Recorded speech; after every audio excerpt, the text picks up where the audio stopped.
गुरु प्यारी साध संगत जी, आप सभी को प्रेम भरी राधा स्वामी जी। साध संगत, जैसा कि आप सभी को पता है कि बाबा जी महाराज जी अभी जम्मू में हैं और बाबा जी महाराज जी ने जम्मू में दिन शनिवार को सवाल जवाब भी किए जी। साध संगत जी, कुछ सवाल जवाब है जो हम आपके लिए लेकर आए हैं जी। साध संगत जी, अगर यह सवाल जवाब आपको अच्छे लगे तो वीडियो को लाइक करें और कमेंट बॉक्स में राधा स्वामी जरूर लिखें जी। तो साध संगत जी, चलते हम सवाल जवाब की ओर। गुरु प्यारी साध संगत जी, एक लड़के ने बाबा जी महाराज जी से पूछा, बाबा जी शिष्य का रिश्ता गुरु से कैसा होना चाहिए? तो बाबा जी महाराज जी ने समझाया कि बेटा, हर रिश्ते का दायरा होता है। जैसे कोई माँ अपने बच्चे को ज़्यादा प्रेम करे और उसे कभी घर से अकेले बाहर ना जाने दे, तो एक दिन बच्चा रिएक्ट करने लग जाएगा, वहाँ चिल्लाने व क्रोध करने लग जाएगा।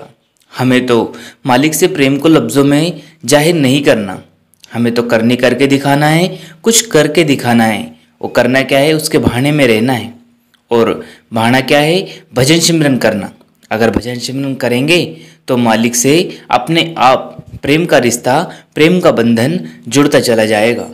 फिर एक लड़के ने बाबा जी महाराज जी से कहा, बाबा जी जब भी कोई डिसीजन लेता हूँ तो बड़ी प्रॉब्लम हो जाती है। तो बाबा जी ने समझाया, बेटा मालिक ने ज़िंदगी दी है कुछ सीखने के लिए। दुनिया में कोई भी परफेक्ट नहीं होता, हर कोई गलती करता रहता है, इसलिए गलती करके उससे सीखे और आगे बढ़े। फिर एक लड़की ने बाबा जी से कहा, बाबा जी जब से मेरी शादी हुई है ना, तब से मैं बीमार चली रही हूँ, बहुत बीमार रहती हूँ। रिश्तेदार कहते हैं किसी ज्योतिषी पंडित को दिखाओ या फिर झाड़ा लगवाओ, यानी कि झाड़ा फूकी करवाओ। तो बाबा जी ने कहा, बेटा जब इंसान कमज़ोर पड़ता है ना, तो उसको किसी न किसी का सहारा चाहिए ही होता है। बेटा ज़िंदगी में जो सुख दुख आते हैं वो सब कर्मों का लेखा जोखा है, यानी कि कर्मों का हिसाब है। फिर वही लड़की कहने लगी कि बाबा जी महाराज जी, मेरी शादी एक गैर सत्संगी परिवार में हुई है। तो हुजूर महाराज जी ने कहा कि बेटा ये सत्संगी और गैर सत्संगी होता क्या है? बाबा जी ने कहा कि मैं यहाँ दीवारें गिराने की बात करता हूँ और आप लोगों ने ये गैर सत्संगी वाली एक और नई दीवार खड़ी कर दी है। आगे बाबा जी ने कहा, बेटा सबको एक ही मालिक ने बनाया है, इंसान की इंसानियत देखनी चाहिए, इंसान का अच्छा होना जरूरी है। फिर एक भाई ने बाबा जी महाराज जी से पूछा, बाबा जी मेहनत करने के बाद भी रिजल्ट अच्छा नहीं आता तो क्या करें? तो बाबा जी ने कहा, बेटा हमारे हाथ में तो मेहनत करनी है, हमें तो बस मेहनत करनी है, आगे जो किस्मत में लिखा है वो ज़रूर मिलेगा, दुनिया की कोई ताकत उसे बदल नहीं सकती। आगे बाबा जी महाराज जी ने अमेरिका के राष्ट्रपति का उदाहरण देते हुए समझाया कि इब्राहिम लिंकन 9 बार फेल हुए थे, कभी क्लास में तो कभी राजनीति में, लेकिन फिर भी वो 10वीं बार में अमेरिका के प्रेसिडेंट यानी कि राष्ट्रपति बन गए। एक लड़की ने बाबा जी से पूछा कि बाबा जी कुछ लोग नामदान लेकर भी नहीं समझते, तो ऐसे नामदान लेने का उन्हें कोई फ़ायदा होगा?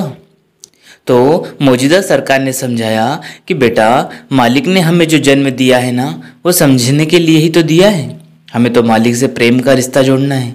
यहाँ से निकलने के लिए कर्मों का हिसाब किताब तो खत्म करना ही पड़ेगा ना।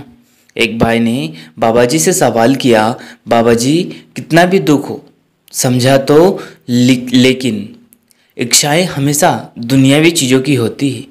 तो बाबा जी ने कहा, बेटा इच्छाएं तो हमेशा ही रहेगी, अगर हम मालिक से मालिक को मांगेंगे तो वो भी तो एक इच्छा ही है, इसलिए हमें तो निष्काम होकर अपनी करनी करते रहना है, निष्काम करने से कभी कर्म बनते ही नहीं।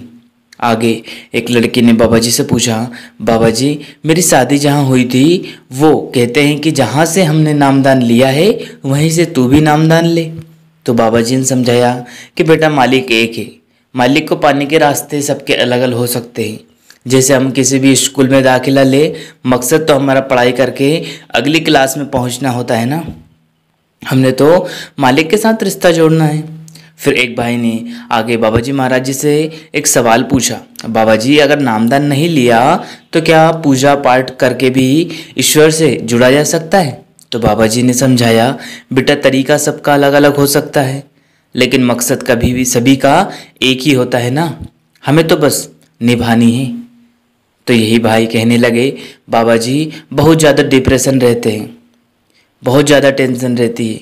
तो बाबा जी ने समझाया, बेटा हम कई बार मालिक से मांग के बैठ जाते हैं तो फिर हम संभाल नहीं पाते और मन के ऊपर ज़्यादा बोझ डाल लेते हैं, जिस वजह से डिप्रेशन में चले जाते हैं। हम ज़रूरत से बढ़कर इच्छाएं पाल लेते हैं, फिर बाद में हम परेशान होते रहते हैं। फिर एक लड़का कहने लगा, बाबा जी मेरे पापा चले गए हैं, आप मेरे पिता की तरह मुझ पर मेहर रखना। तो बाबा जी ने कहा, बेटा करने वाला तो वो मालिक है और हम सब तो एक ही के बच्चे हैं ना।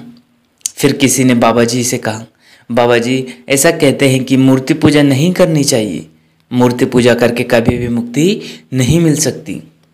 तो कुल मालिक ने समझाया, बेटा मालिक तो एक ही है ना, ये तो आस्था की बात है। पुराने ज़माने में परिवार बड़े हुआ करते थे, इसलिए उस समय भक्ति करने के लिए अलग से स्थान बना दिए जाते थे। धार्मिक स्थान अलग से इसलिए बनाए गए हैं ताकि हमारा ध्यान एकाग्र हो सके और भक्ति में लग सके। सासंग जी, तो ये जो सवाल जवाब आज हम लेकर आपके लिए आए थे, उनका मकसद एक ही है कि हमें उस मालिक से जुड़ना है, उससे प्रेम का रिश्ता जोड़ना है। और अगर उस मालिक की भक्ति सच्ची रूप में करनी है तो उस मालिक से प्रेम करना सीखिए। हर एक जीव जंतु पशु पक्षी से प्रेम करना सीखिए, क्योंकि हर एक तत्व में मालिक बसा हुआ है। और हमारा जो सबसे बड़ा हुक्म की सेवा है वह है भजन सुमरन, उसमें हमें पूरा समय देना चाहिए। इसके बाद वह करने कराने वाला वो मालिक है। तो जम्मू के जो भी सवाल जवाब हुए वो हमने आपके आगे प्रस्तुत की इस वीडियो में। अगर वीडियो पसंद आया हो तो लाइक कीजिएगा, शेयर कीजिएगा और चैनल को सब्सक्राइब करके बेल आइकन को प्रेस कर ले, जिससे कि आपको ऐसे वीडियो मिल सके जी। अंत में आप सभी को प्रेम भरी राधा स्वामी जी। Take care.